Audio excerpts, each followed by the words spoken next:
for the Frontiers of PC seminar.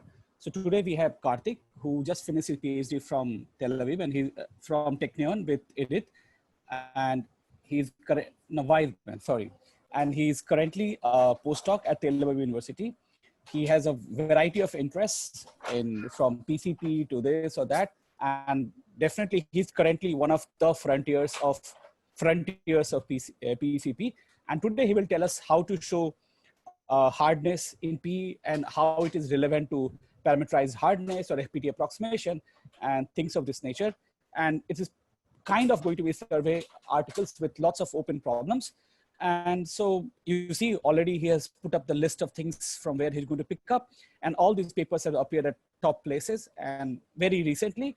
So we are really thankful to Karthik for agreeing to give this talk. And Karthik, floor is all yours now. Thank you, Saket, for inviting me for this talk. So I'm just making sure everyone can hear me, right? Like, okay. Yes. Okay, great. So this talk is about there's hardness of approximation in P, which is a very recent area because traditionally hardness of approximation was studied in NP.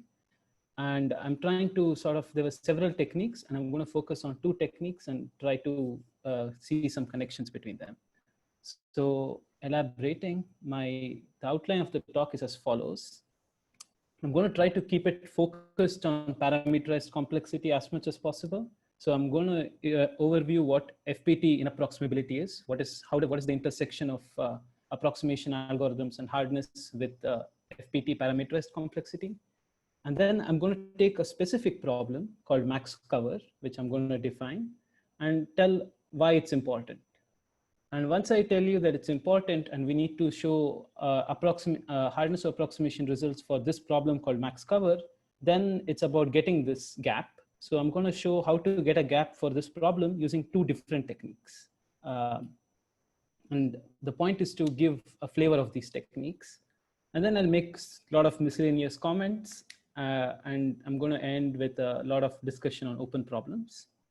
So the goal of this talk is mainly to give a taste of the two techniques that are there for hardness of approximation and to discuss a lot of the open problems. But it is also therapeutic relief for me in person because I've been thinking about this for a while, and I enjoyed making the slides because it takes everything in my head onto something I can see. So yeah, I hope you will also have fun listening to my thoughts at some point. So I'm going to start off with what is FPT in approximability. So many of the optimization problems that we really want to solve are NP hard. And this is sad. And this was the state of the art from 60s and 70s. And so we found coping mechanisms. So the way we cope with NP hardness was to either design approximate algorithms where we don't care about getting an optimal solution, but something close to the optimal is good enough as long as we have an efficient algorithm for it. Or we started to say, okay, I'm going to parameterize. I'm going to do fixed parameter complexity where I'm going to parameterize. Raised his hand, so maybe. Sure. Hello, someone, Abraman, do you want to ask a question? Yes? Aberdala, okay, I can't even pronounce his name. Maybe it was by mistake. Okay, so Karthik, go on. I think that was by mistake. Sure. Someone. So we want to cope with these kinds of things. So NP hardness. So we have two ways to cope with it. Like for instance, approximation algorithms, like for instance, traveling salesman in the Euclidean metric. We are able to get a p-task, great. So p-task is good enough for all practical purposes. Or like problems like vertex cover, and we can find a 2 to the k times poly n algorithm, where k is the solution, the vertex cover size, which is great then, because if k is fixed, then we are in good shape. But then there are these problems like set cover, which are just really, really hard to cope with, because we can get a log n approximation to the optimum, and then you can't go beyond because there is the celebrated result from the PCP theorem combining other works. which say that you can't do better than log n. So even if you want to get like half log n approximation for set cover, it takes exponential time, assuming ETH. And on the other hand, it's also not fixed parameter tractable because it's W2 hard. So there are these really, really hard problems, even within NP hardness. And then we want to cope with them further because, we want to find some way to cope with them. So that's where this area of fixed parameter approximability arises, where you ask, is there an FPT time algorithm that doesn't need to exactly solve it, but approximate it to some T of K factor? Like for instance, for set cover, suppose I tell you that there are K sets that cover the entire universe. Can you give me an FPT algorithm that can produce, say, 2 to the K sets or 2 to the 2 to the K sets that cover the entire universe? So these are the kind of questions that we then start to ask. Let me give one success story, which I haven't written on the slide, is for instance, clustering K-means in Euclidean metric. It's W1 hard, but then you can approximate it arbitrarily in FPT time. So there are success stories. And then we want to ask, like for set cover, can you do, or other classic problems, can we get good approximation algorithms in FPT time? So this is the setting. And the study of the hardness of these, or non-existence of these approximation algorithms running in FPT time is the study of FPT in approximability.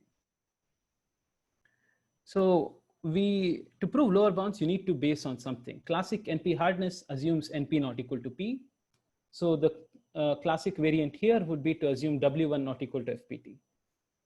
And then you ask for, basically, you try to resolve questions of the form, is there an F of K polyn time algorithm that approximates to a T of K factor? And then you have assumptions like ETH, where you can actually rule out you can prove stronger time lower bounds, n to the little o of K. And then you have strong ETH, where you can get an explicit constant, n to the K minus epsilon.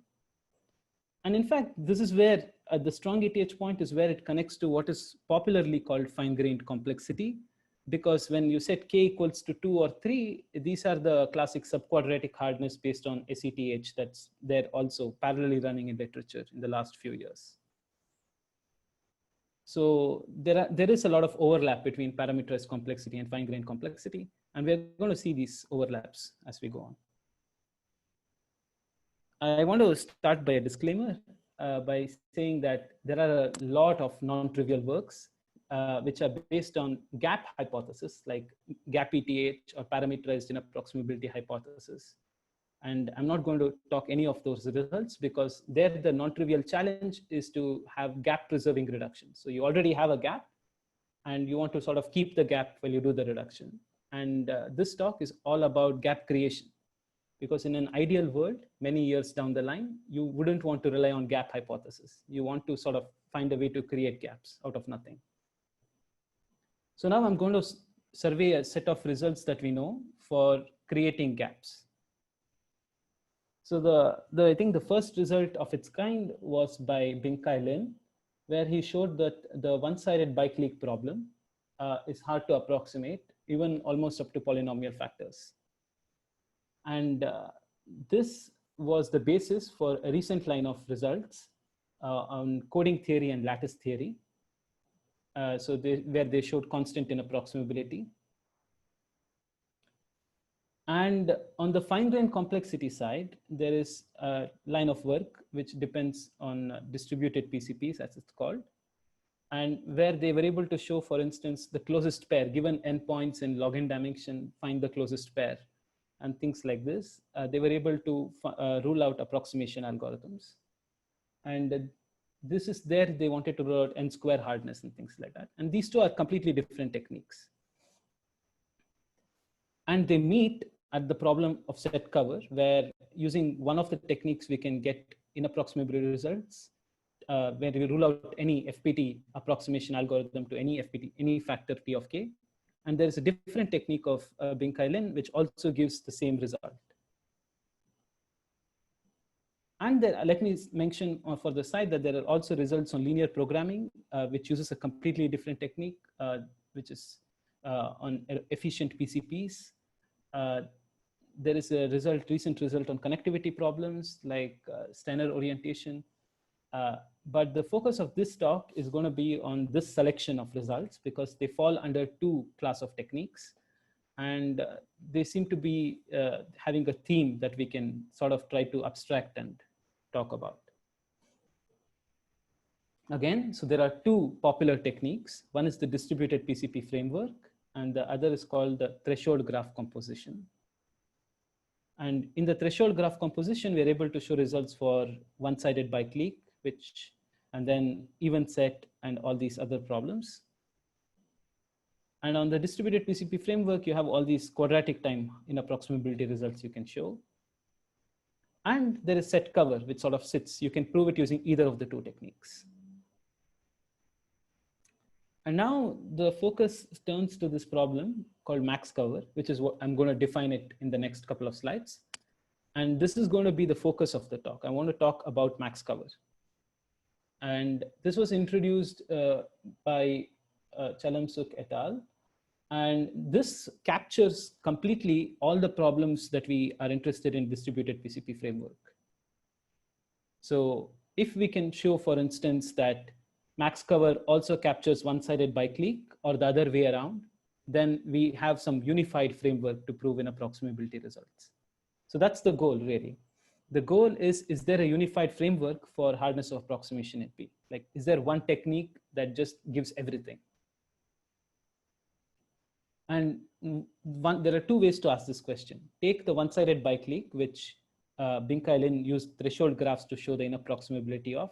Can we use the distributed PCPs to get this? Or, so before I say or, there is a conjecture, like, so we can take gap max cover and some crazy object and get this result, but we don't know how to get that crazy object. Or the other way around, which is what we'll focus on. Max cover, how to get max cover hardness through threshold graphs. Okay, so now I'm going to start getting into the definition of what max cover is. So max cover instance is a bipartite graph. It's a bipartite graph with two sets of nodes, and each node is sort of partitioned into, one side of the nodes are partitioned into W1 to WK, K is the parameter of interest, and U1 to UR on the other side. And we call each WI a right supernode because it's a collection of nodes, and each UI on the left as a left supernode. Okay. And now we can think of finding a representative for each WI. So a labeling is just taking one representative from each WI. So in total, you have a subset of K nodes, one from each of the WIs. So we call that a labeling for WIs. And we say that a labeling S covers a left supernode UI if there is a vertex in UI, which is a common neighbor to all the vertices in S. Okay, so it forms, you can also think of it as it forming a K1K biclique. So you have a vertex in UI, which is a neighbor of all the vertices in S. Then we say that S covers UI. And max cover, which is the objective function that we care about of a labeling S, is just what fraction of the UIs do you cover? Okay, so the goal is to find a labeling, and the labeling is just picking one guy from each. And you ask how many fraction of the left supernodes do you cover? Now, if size of WI is n, say there are n nodes in each WI, and we have W1 to WK, trivially, we can just go over all n choose k possibilities and just find the best labeling. For each labeling, you can just figure it out. And the goal is, can you do better, right? So you want to find this objective, which is go over all the labelings and just output the maximum coverage that you have. And so the goal of max cover is, in the yes case, there is a labeling which covers all the left supernodes. And in the no case, every labeling, which is every labeling, which is a one vertex from each WI forms a labeling, every such labeling covers at most S fraction of the supernodes on the left. So if you want to think of it in terms of biclique, in the yes case, you have a biclique with k vertices on the right and r vertices on the left, and you have a complete bipartite graph between them. And in the no case, for any k vertices on the right, you have just S vertices on the left, which forms a biclique. So there is a gap that you get there, because think of S as typically subconstant. Okay. And so this problem is called max cover. It is a parameterized variant of the label cover problem that's studied in the NP world. And Chalamsuk et al. Basically showed that this is a very central problem and used various variants of this problem to solve, to give inapproximability results to various problems which are W1 hard, like clique, biclique, densest K subgraph, set cover, and so on. So naturally, this problem is, since it's at the heart of all these problems, it's very important to study how to create gap for this. And just to demonstrate that it's very important and so on, I'm going to show you a reduction from, let's assume we have a gap instance of max cover. How do we get a gap instance of set cover? So I want to show a reduction from a gap instance, from an instance of max cover, which is a bipartite graph with U and W, to a set cover, which is a set system where you have a universe U and a collection of subsets S, such that if the max cover instance was 1, that means there's a labeling that covered all the left supernodes, then there is k sets in your collection which cover the entire universe. On the other hand, if the max cover instance only covered epsilon fraction of the left supernodes, then your set cover instance needs at least 1 over epsilon to the 1 over k times k many sets to cover the universe. Let's try to parse this just 1 second. And before that, I want to say that the size of the new universe and reduction time as well are like, there's a blow up in the left number of supernodes. But just think of it like this. If 1 over epsilon was super constant, then if your max cover instant had sub-constant soundness, which is epsilon, then the number of sets you need will need to be no function of k. It's like it's something more than any function of k, because if it was, say, 1 over log n, if epsilon was 1 over log n, then you need log n to the 1 over k times k. So there can be no FPT algorithm that can approximate it to any t of k factor, because it will always depend on n. So what you're really, the goal we are looking for is epsilon in this regime. But there is the issue that you can't push epsilon all the way down, because the universe size, as you can see in the third bulletin, is k to the size of uj. So you want uj to be quite small. Okay. So I want to now sort of give how do you prove such a statement? So I want to start with, because set cover is a minimization problem and max cover is a maximization problem, we need an intermediate step to make max cover first a minimization problem. And we analyze the same max cover instance we have. So you have the same max cover instance as before, where S is a labeling and S covers UI if there is a node in U in UI, which is a neighbor of all the guys in S. But then you ask for the smallest subset of W.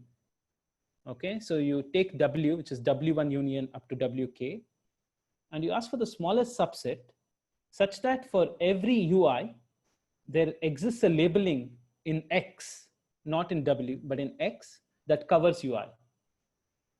So in the yes case, you have this K, one representative from each WI, that would be your X. So your X is of size K, and you're good, because then you would always just pick the same labeling for every UI. In the no case, it's not the case, right? Like you'll have to pick more nodes. So the question here is determine if the label, min label, is of size K or it's at least some S times K. Okay, and what can we say about this? So you take the same max cover instance gamma, and if the max cover was 1, that means there's a labeling that covers every left supernode, then your min label is K, because you just take the same label and those K guys cover every left supernode. So you're good. Whereas if the max cover only covered epsilon fraction of your left supernodes, then your min label is at least of size 1 over epsilon to the 1 over k times k. And just to parse this before I give an idea of the proof, if your max cover instance in the no case had epsilon to be 1 over k to the k, then you get that the min label, instead of you in the yes case, you need k label, k nodes, and in the no case, you need k square. So you've already created a gap, which is polynomial in k. So why is this true? So you look at the same max cover instance and say you have a min label solution. So let me go back and say that you have some min label smallest set x. You have some x. Now, you know that if you take any k guys in x, they cover at most epsilon fraction of the supernodes. So you have x choose k many different k tuples, and each one covers only epsilon fraction. So in order to cover the whole thing, you need at least 1 over epsilon to the 1 over k times k. It's just that simple averaging argument.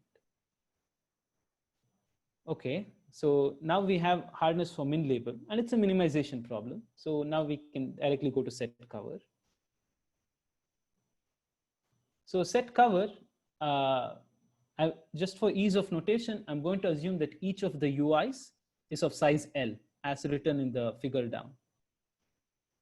Now, the universe is just going to be all pairs I comma f, where I is one of the left supernodes, is the index of one of the left supernodes, and f is a function which takes ui and maps it to the set 1 to k. Okay, so what are we doing? Our new universe elements is for every left supernode, we look at all possible functions from the nodes inside the left supernode and map it to the range 1 to k. Okay, which is like picking between W1 to WK. So each universe element, you can sort of think of it as a map for every UI, it's sort of picking one of the WIs, not any particular vertex in WI, but just a WI. And what are the sets? The collection of sets. If we're going to build a set for each node in W. So for each W in WJ, we are going to build a set. Okay. So how do we build this set? So take an arbitrary universe element, I comma f, and we say that it's in the set SW, if and only if there exists some U in UI. Okay, so you look at UI, the supernode UI, and then if there is some vertex U in that, such that there is an edge from U to W. Remember, each node on the right is both simultaneously a vertex and a set.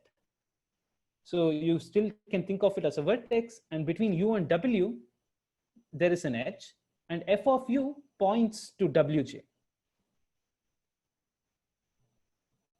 Okay, so if both of these criterion happens, so one of the criteria is that then edge, it comes from the min label instance, and the function is the gadget that we are operating on. So the gadget property is satisfied, and there is an edge.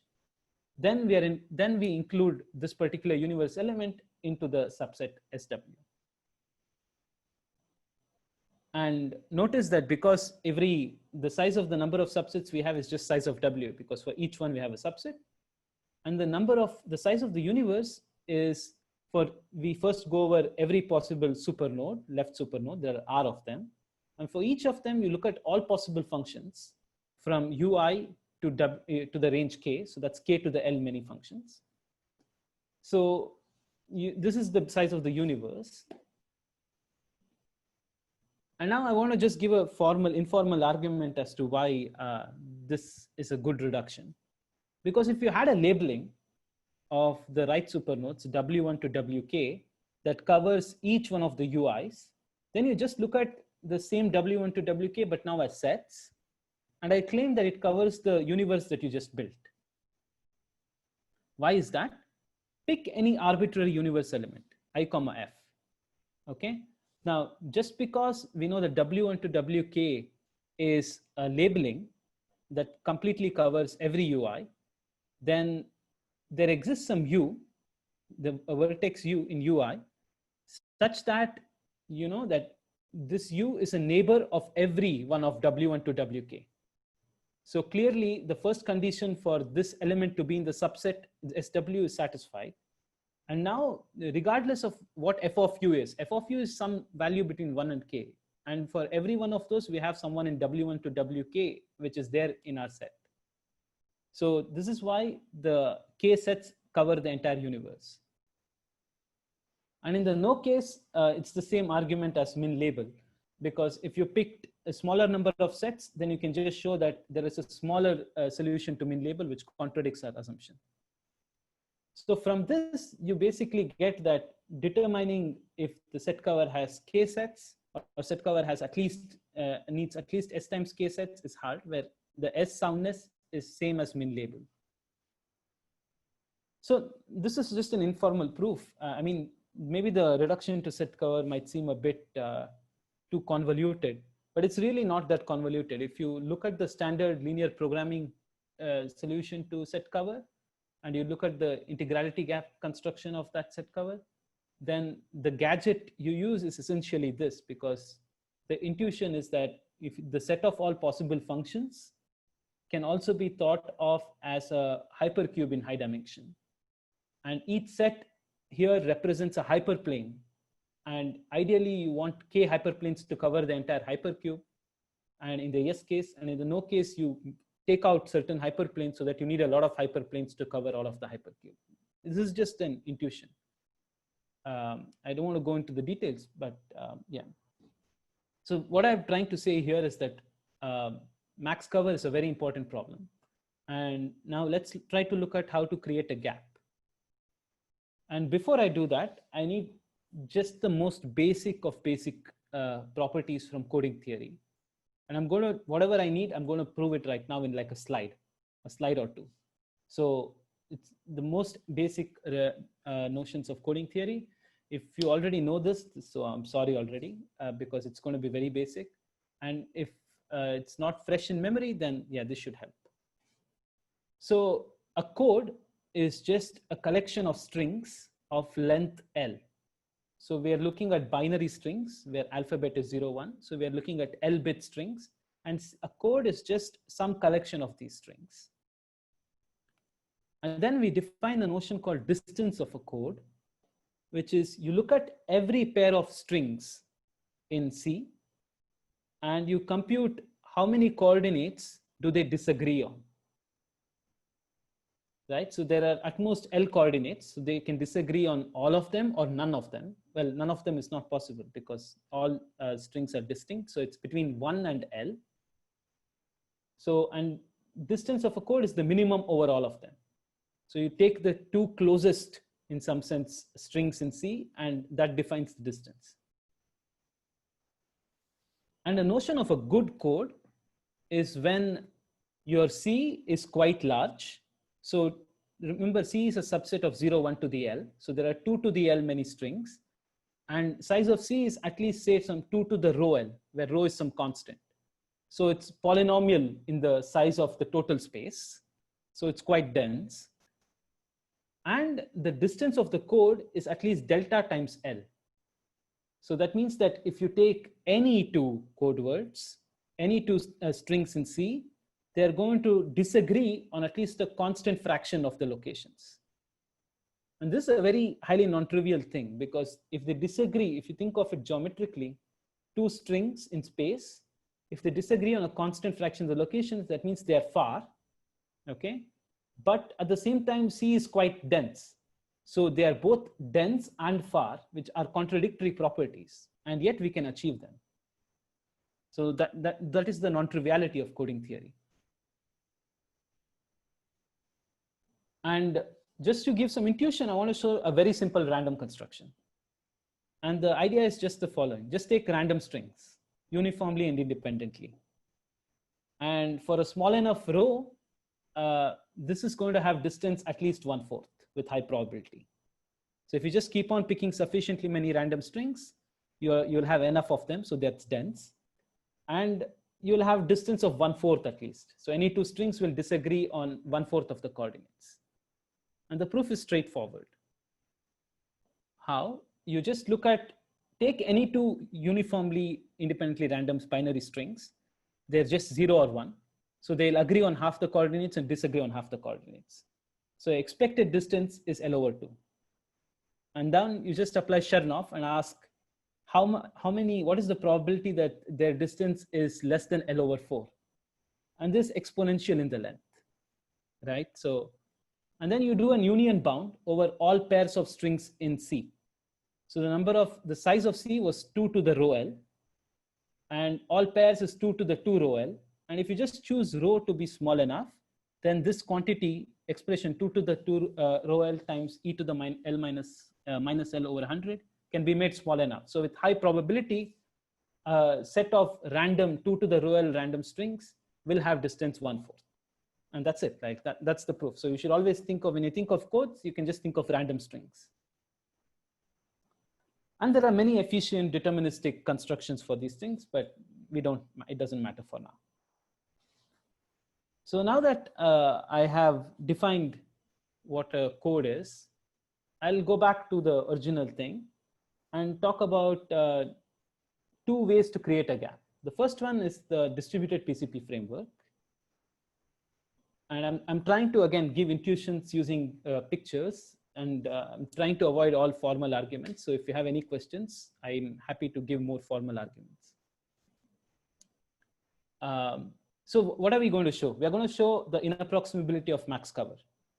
Okay, so we're going to start from K-clique, which is the canonical W1 complete problem, and reduce it to an instance of max cover, where you have U, which is the left supernodes. There are going to be log n many left supernodes, and K choose 2 many right supernodes. So K choose 2 is our parameter, such that if there is a K-clique, then the max cover is 1.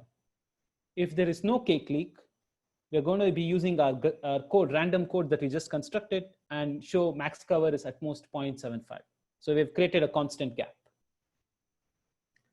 And the reduction runs in time 2 to the k times n cube, and 2 to the O of k times poly n, and is of size 2 to the k times n cube.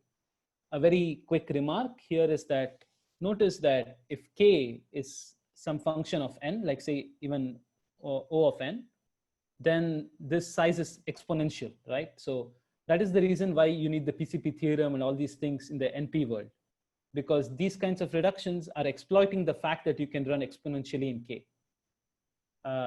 And that's why these reductions are compared to the PCP theorem, very, very straightforward, and don't require really deep things. Yeah, so just to distinguish why it's more non-trivial to get NP hardness of inapproximability results. Okay, so what do we actually show? We don't directly show from clique to gap max cover. We start from a K-clique instance, and we reduce it to a max cover instance, such that if there is a K-clique, then the max cover is 1. If there is no K-clique, then max cover is less than 1. There is no gap.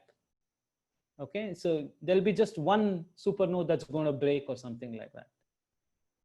And then we are going to take this particular max cover instance and create a gap. Because now we are going to take the max cover instance coming from K-clique and then show that if it was 1, it will remain 1. But if it was less than 1, then we're going to get 0.75. So this is where the gap amplification happens. Okay, so let's look at K-clique in a very natural way. My right supernodes are all edges. So I'm going to make K choose 2 copies of edges. So W1, each Wj is just the edge set of the K-clique instance graph I have G. So my input is a graph G, and either it has a K-clique or it doesn't. And what I'm trying to guess is that if it has a K-clique, then that K-clique has K choose 2 edges. And I'm trying to guess the K choose 2 edges on the right and the K vertices which form a K-clique on the left. So this is W1 to WK choose 2, and U1 to UK is the vertices, the vertex set of the original graph. So this is a very natural way, because then if I guess if there was a K-clique, then I would pick the correct edges corresponding to the K-clique on the right and the correct vertices on the left, and they would form, because you're just checking if that edge is incident on this vertex, this would form a natural solution to max cover. But this way does not work for distributed PCPs. So we have to do it in a different way. And in order to just show what way to do it, take a graph. I'm taking a graph here on 8 vertices.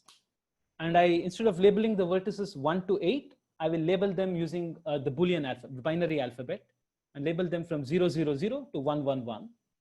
And I'm looking for a 4-click, this 4-click, okay?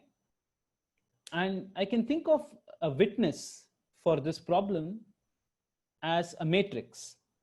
So I can think of the matrix, which is k cross log n. In here, k is 4. So you have 4 columns, and then you have 3 rows because, and I'm just writing here, every column is one of the vertices of the k-click. And every row is just the first coordinate, second coordinate, third coordinate. So it's good to keep in mind this particular matrix. The matrix I'm interested in is for a graph G, if there is a k-click, there are going to be k vertices, and each vertex is a value, is a label between 1 and n, and we can think of it as a log n bit string. So you can think of the matrix which has log n rows and k columns, and I'm just trying to fill this matrix. And I can do it in the yes case, and I can't do it in the no case because there is no k-click. So the way we think of it now is that we are given a graph G and we want to find a k-click. And instead of asking for a k-click, I'm asking for this particular matrix, which specifies the k vertices of the click. And then your right side is still the edges. W1 to WK choose 2 are still the edges of the graph. Each one is a copy of the edge set. But on the left, instead of having U1 to UK, which are all the vertices, I'm going to have U1 to U log n, right? And this is basically viewing the rows of this matrix. So each UI, every node in W, first of all, is a pair of log n bits, right? Like, because every node in W is an edge is just a pair of vertices, and a vertex is log n bits. So every node in W is a pair of log n bits. And UI is the ith supernode on the left, is just guessing what the ith bit of every vertex in the k-click is. So you have k vertices which form a clique. Now, each vertex is log n bits. So in particular, look at the ith bit.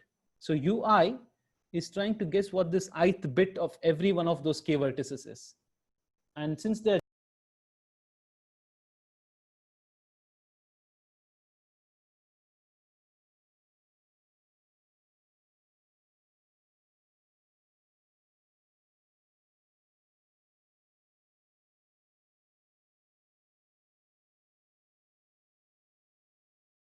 k choose 2, you can think of it as every pair of vertices, right? So is there a question or? Okay, I'm guessing no. There doesn't seem any question, so you can carry on. There is an edge between UI and WJJ prime. So UI is guessing the ith bit of all the k vertices, and JJ prime is storing the 2 corresponding vertices, J and J prime's entire bits. So you just check them on the ith bit whether they agree or not. So each supernode on the right holds all the bits of 2 vertices. Each supernode on the left holds the ith bit of all vertices. And together they have some information in common, and they just check if it's the same. And when you think of max cover like this, then the gap amplification is quite natural. Because in the yes case, they'll just pick the exact k choose 2 vertices, k choose 2 edges and k vertices, and you just look at the exact encoding and you're done. In the no case, if you take any k choose 2 edges, there are no k vertices which completely agree with it because there is no k clique. So there will be a disagreement on at least one vertex. And on that vertex, that means there is some disagreement, means there's some coordinate on which things differ, and the agreement will fail there. So that supernode won't be covered. That's the high level intuition. And how do we get a gap now? We start from a k-clique and we take a code C such that it's of length log n over rho, right? So that means that the size of C is n. So the number of strings in C is n. And our goal is to now, instead of constructing a log n cross Boolean, k Boolean matrix, we are going to construct L. So we are going to stop thinking of thinking of log n bits to represent a vertex, but instead use the random string we constructed in O of log n many bits, L many bits. So our Wj now is still going to be the edge set, but instead of thinking of a pair of vertices as a pair of log n bits, we think of it as a pair of code words. So a pair of L bit strings where L is larger than log n. And on the left, instead of checking for log n many bit locations, we're going to look at the encoding and log n over row many things. So now every node in W is a pair of L bits instead of log n bits, because we are looking at their encoding. So you just take random strings for every vertex, and you just use the random string instead of using the actual binary representation of it. And UI is guessing the ith bit of every vertex, but now as the coding of the vertex. And edges between UI and WJJ prime, just check the agreement. Again, W has a pair, has information on a pair of vertices, but not only the pair of vertices, but also its encoding. U has the information on the ith bit of the encoding. So they just check on the mutual information if they agree or not.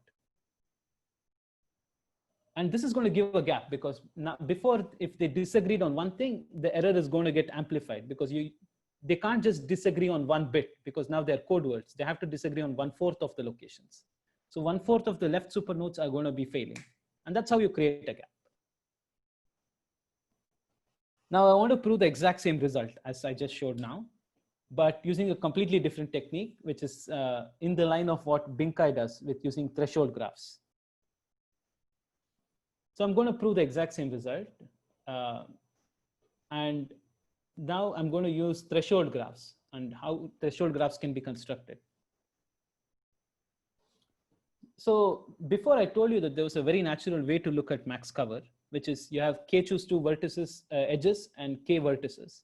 And I said that doesn't work for distributed PCP, but we're going to make it work for threshold graphs. So we look at the standard way to look at it. You have k choose 2 edges of the clique on the right and k vertices of the clique on the left.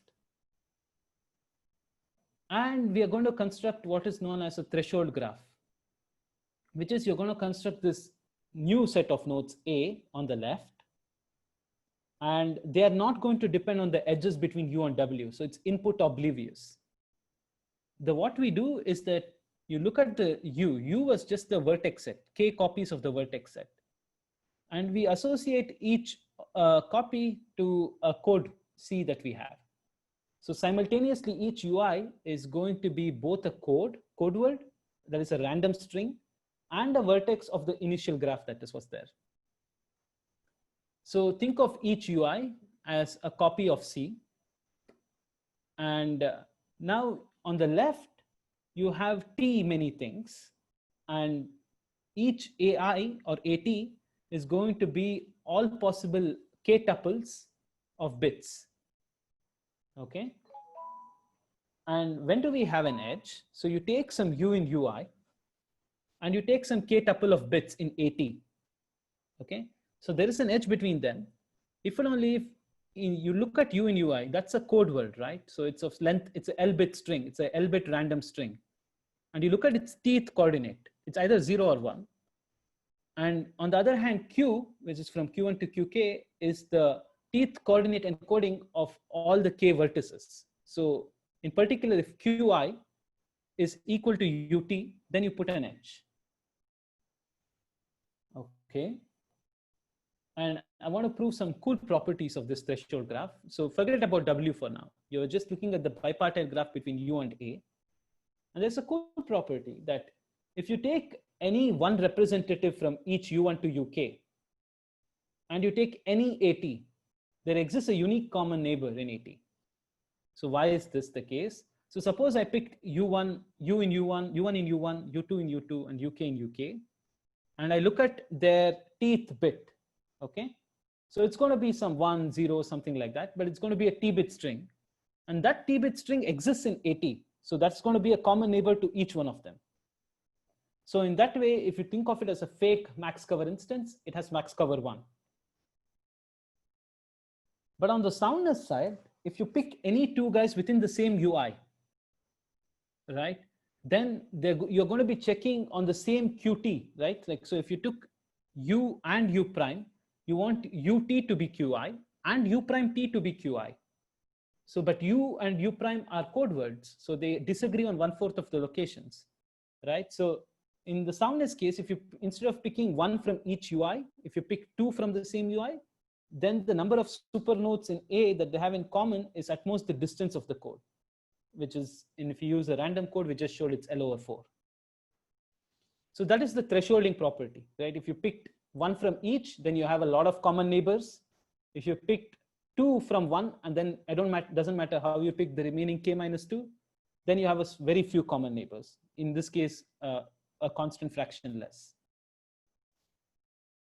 And how does this come about naturally? So we need to still compose and build a max cover instance. So you look at the whole graph now, like U and W was your input. U and A is the gadget that you just built, independent of what the input was. And now I want to say, I want to build a bipartite graph with only the vertices in W and A. I want to forget about U. And how do I do this? I take some W in WJ, and I take some Q1 to QK in AT. So I take one guy on the right, one guy on the left. If there is an edge, if and only if, for every supernode in the middle, U in U1, U1 in U1, U2 in U2, UK in UK, these forms a common neighbor. Like, you know, there is at least one U1 in U1, U2 in U2, in UK in UK, such that all of these K vertices are both a neighbor of W and Q1 to QK. In this case, you put an edge between W and Q1 to QK, as you can see in the red here, for instance. And this is the way to compose. And the point being that if there were K vertices, K choose 2 vertices on the right, which covered every supernode on every supernode U, then for each one of those guys, you would have that exact guys. And those would, because of the property of the completeness of the gadget, they would cover everything in A.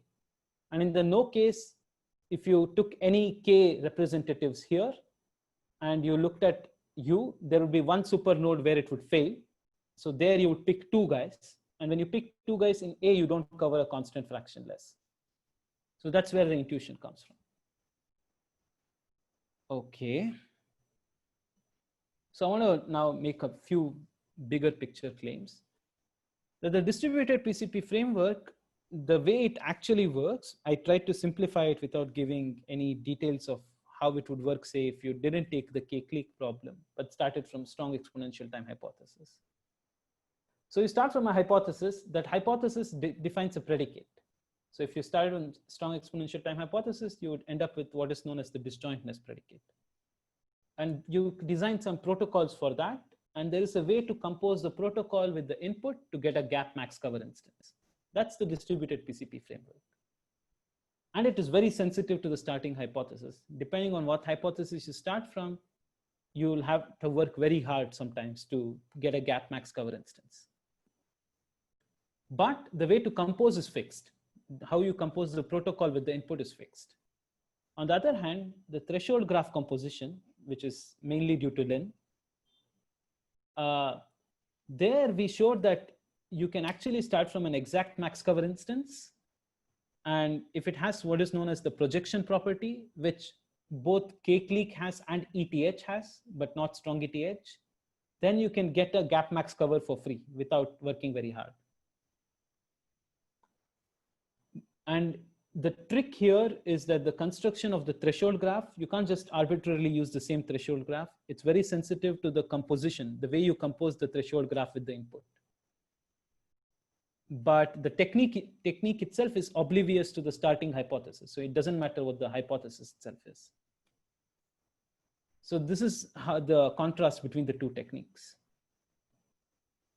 And some very miscellaneous remarks. Yeah, I don't know if this might be too vague, but Lin, when he proved this K-set cover result using the threshold graph, the threshold graph you used is exactly the threshold graph that was constructed right now. But he also proved the biclique, one-sided biclique result, which proved the W1 hardness of biclic, but that used a different threshold graph, just clarifying. And in general, threshold graphs are a great technique because they avoid using very non-trivial AG code properties, which were previously needed. But on the other hand, distributed PCPs at this moment are at least more insightful because you clearly understand what's happening and the composition doesn't seem magical. So there are pros and cons to these things. And now I want to sort of close my talk with a large discussion of open problems. And I want to start with probably an ambitious open problem, which is, okay, let's start. We know that ETH is that there is no 2 to the epsilon n time algorithm for 3SAT. So there's no 2 to the O of n, little o of n time algorithm that solves 3SAT. And gap ETH is the same except for gap 3SAT. So even if I tell you that the 3SAT is either perfectly satisfiable or at least a constant fraction of the clauses fails, then you still can't have an algorithm running in 2 to the little o of n time. And the obvious question is, does gap ETH follow from ETH? So gap ETH was only postulated like 4 or 5 years ago, but thanks to a lot of people there, it's like now really central in the theory of hardness of approximation in P, but it's not just hardness of approximation in P. It's also important in hardness of approximation NP, if you look at all the recent line of works on lattices. And between P and NP. So there is also a lot of results using gap ETH in between, like showing n to the log n time in a lower bounds. And in cryptography. And basically, person, like it's very non-trivial that he found so many applications to gap ETH. Yes, I wanted to mention him. Like, and it's like within these 4 years, it already, you can see that if you show gap ETH, you get this series of results. Yeah, thanks to him and his co-authors and many other people. But I also want to mention a work of Benny Applebaum, which I think hasn't received enough attention. He showed that there is this thing called smooth ETH. It's not ETH, but smooth ETH, which implies gap ETH. And smooth ETH is just exact ETH. It's the same as ETH, but you make the assumption that the number of almost satisfying assignments are not too much more than the number of satisfying assignments. And to go from here to create a gap is very non-trivial. And so, yeah, I just wanted to mention that there is this work as well. And to me, this, apart from saying linear sized PCPs, this is probably like the most important problem in hardness of approximation in P, the regime at least.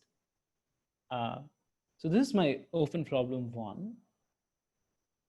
And then if we were less ambitious, then we can ask the following question. What about K-clique? It's the canonical W1 complete problem. Is it W1 hard to approximate K-clique to even like 1.01 factor? And the main issue comes with locality. So intuitively, max cover as defined right now, there is no locality in the gadget. Like every constraint has large arity. And K-clique, you can think of it as sort of local constraint. So there is a very non-trivial aspect to it. And in fact, we can hope for more and ask the following question, which implies K-clique, that given a 2 CSP, like a binary CSP on K variables and alphabet size n, is it W1 hard to approximate it? And here it's even more clear because every constraint is just an edge, and it's not a hyper edge of arity K or something. And yeah, and we have no idea how to tackle these things. And the issue mainly comes from actually the following statement that if I'm given a 2 CSP, if I'm given a 2 CSP, an exact 2 CSP on degree 5 graphs. So you have a 2 CSP on K variables and n alphabet, but on degree 5 graphs. Is there an n to the little of K algorithm for it? So assuming ETH, if the graph, we can only get dense graphs. And Daniel Mark's work, Can You Beat Treewidth, sort of showed that you can reduce the graph degree from K to log K, but can you go to constant? Because at the main bottleneck in all these results, like proving PIH, is you can't even prove for sparse graph into the delay of kf time. Then how can you, if you can't even get sparsity, how can you get a gap? It's like just out of reach. So I guess the main work to sort of to make progress on PIH, we need to first start proving exact hardness for 2CSP, but on very constant degree graphs. Okay, so that's my open problem 2. Open problem 3, which is in a completely different regime again, is we were able to show W1 hardness for set cover, but what about W2 hardness? So you are not starting from K-clique, but from K set cover with no gap and going to K set cover with gap. Now, this K set cover, this issue is that the universe is already of size n. And we have no idea how to handle when the universe is of size n, how to create a gap. And this actually leads to the other question which I have in mind, which is if I start from OVH in the P world, but I don't tell that the OVH instance is on log n dimension, but say log cube n dimension, every technique breaks. The threshold graph composition, distributed PCP. And it's not completely unreasonable. It's just that all the proof techniques till now used some notion of sparsification lemma or something like that to say that I'm on log, if I have O of n clauses or I'm in very small dimension. And this also leads to the point I was making that you need things to be sparse in making progress on PIH. So these are really hard bottlenecks that all the techniques are very sensitive to how large the initial input is. And finally, as I mentioned, that using threshold graphs, if they have this projection property, then we can get gap threshold, gap max cover. But set, OVH, all these things don't have projection property. So can we still show n to the k minus epsilon time algorithms don't exist for gap max cover, but using threshold graphs? We can show this using distributed PCPs. It requires this heavy machinery called algebraic geometric codes and their multiplicity properties. But if we don't want that, then is it possible? And on the other side, so let me just briefly say what one-sided biclique is.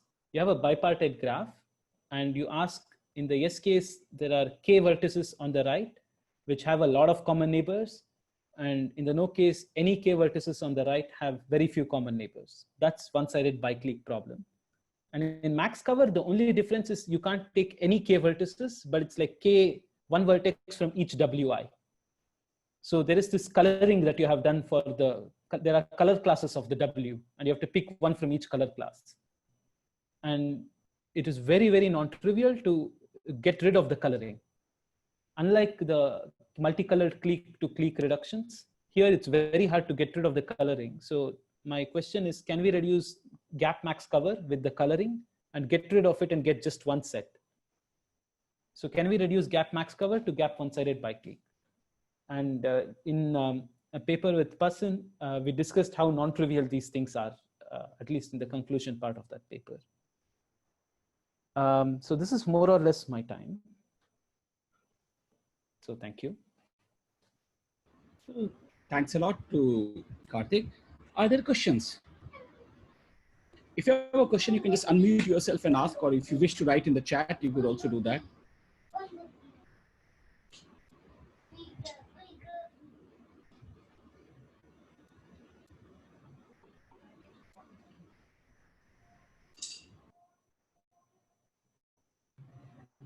Okay, so I had a question that how far do you think we are from proving this PIH or proving like direct W or hardness for the K-clique? Like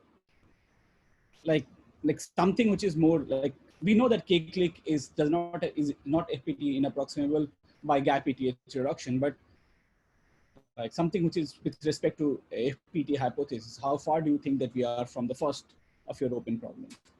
Right. So as I mentioned, there is a bottleneck, which is this can you beat Treewidth paper of Daniel Marks? And there he incurs a log K. And he has a follow-up paper saying you can't improve it using that framework. So if you can't even prove the exact hardness, then you can't get a gap. So I'm guessing there are at least two non-trivial techniques that are needed to get this PIH, and we're missing them. Two techniques that are not developed yet is what I'm trying to say. Okay.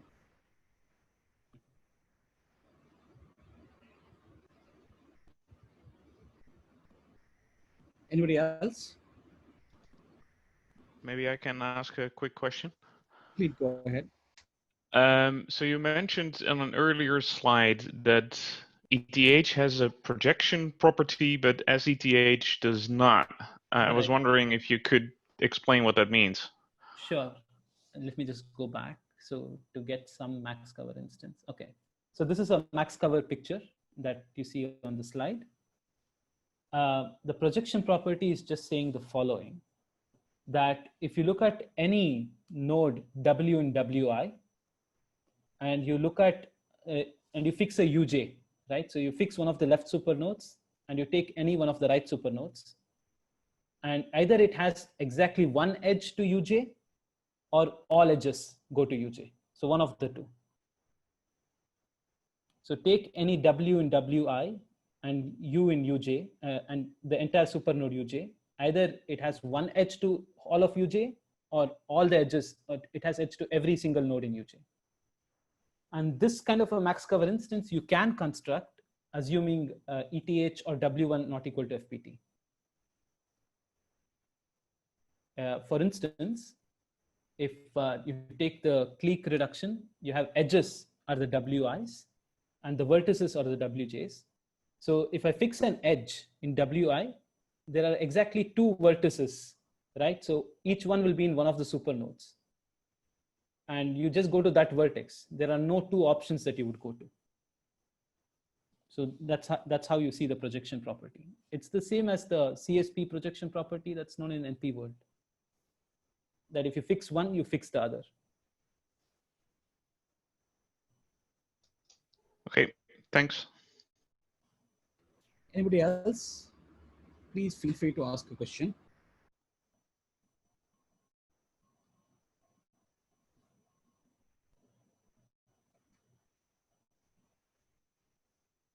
I don't see any questions. So lastly, I would request all the participants to ask their friends or colleagues to attend talks from next time onwards. And I don't see any more questions or something. So let me take this opportunity to thank Karthik again, and also for accepting our invitation in such short span of time. And now let me clap on the behalf of everybody else for such a wonderful talk. Yeah, so please feel free to unmute yourself and clap.